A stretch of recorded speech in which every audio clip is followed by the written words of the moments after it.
his patting and went back to his pint. Both men gazed into their drinks for a few minutes, as if all the answers would be found in the amber depths. "What she needs is a man." Jimmy's abrupt observation drew another rude snort, this one even louder. "How do you suggest? She's not interested in anyone.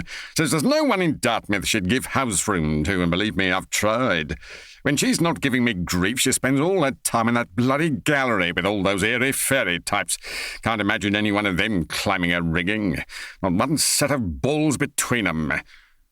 Jimmy chuckled at the Admiral's description of Tory's testosterone-challenged male friends. "She's not ugly, though," Charles Shackleford mused, still staring into his drink. "She might have an arse the size of an aircraft carrier, but she's got her mother's top half, which balances it out nicely."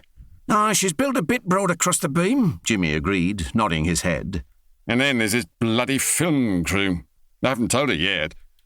Jimmy frowned at the abrupt change of subject and shot a puzzled glance over to the Admiral.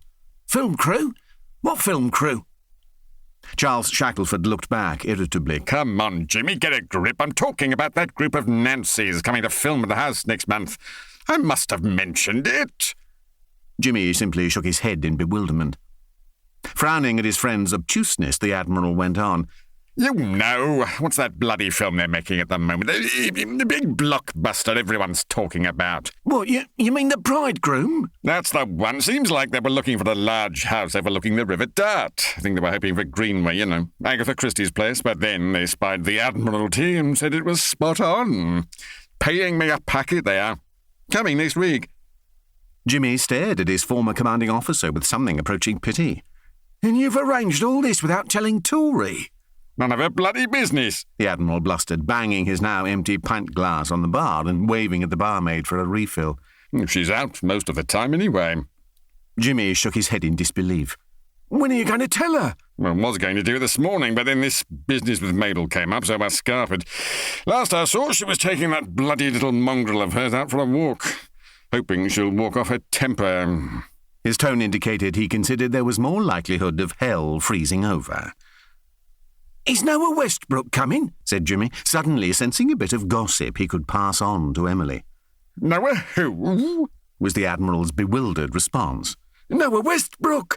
Come on, sir, you must know him. He's the most famous actor in the world. Women go completely gaga over him. If nothing else, that should make Tory happy." The Admiral stared at him thoughtfully. "Oh, what's he look like, this Noah chappie?"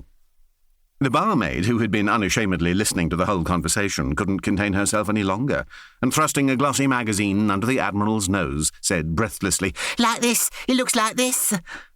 The full-colour photograph was that of a naked man lounging on a sofa with only a towel protecting his modesty, together with the caption, "Noah Westbrook, officially voted the sexiest man on the planet." Admiral Charles Shackleford stared pensively down at the picture in front of him. "So, this Noah chap, he's in this film, is he?" "He's got the lead role." The barmaid actually twittered, causing the Admiral to look up in irritation. Bloody woman must be 50 if she was a day.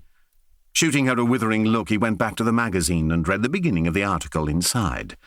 "Noah Westbrook is to be filming in the southwest of England over the next month, causing a sudden flurry of bookings to hotels and guest houses in the South Devon area." The Admiral continued to stare at the photo, the germination of an idea tiptoeing around the edges of his brain. Glancing up, he discovered he was the subject of scrutiny from not just the barmaid, but now the whole pub was waiting with bated breath to hear what he was going to say next. The Admiral's eyes narrowed as the beginnings of a plan slowly began taking shape, but he needed to keep it under wraps. Looking around at his rapt audience, he feigned nonchalance. "I don't think Noah Westbrook was mentioned at all in the correspondence. I think he must be filming somewhere else." Then, without saying anything further, he downed the rest of his drink and climbed laboriously off his stool. "Coming, Jimmy. In pickles." His tone was deceptively casual, which fooled Jimmy not at all, and sensing something momentous afoot, the smaller man swiftly finished his pint. In his haste to follow the Admiral out of the door, he only narrowly avoided falling over Pickles, who, completely unappreciative of the need for urgency, was sitting in the middle of the floor scratching unconcernedly behind his ear. Once outside, the Admiral didn't bother waiting for his dog, secure in the knowledge that someone would let the elderly spaniel out before he got too far down the road. Instead, he took hold of Jimmy.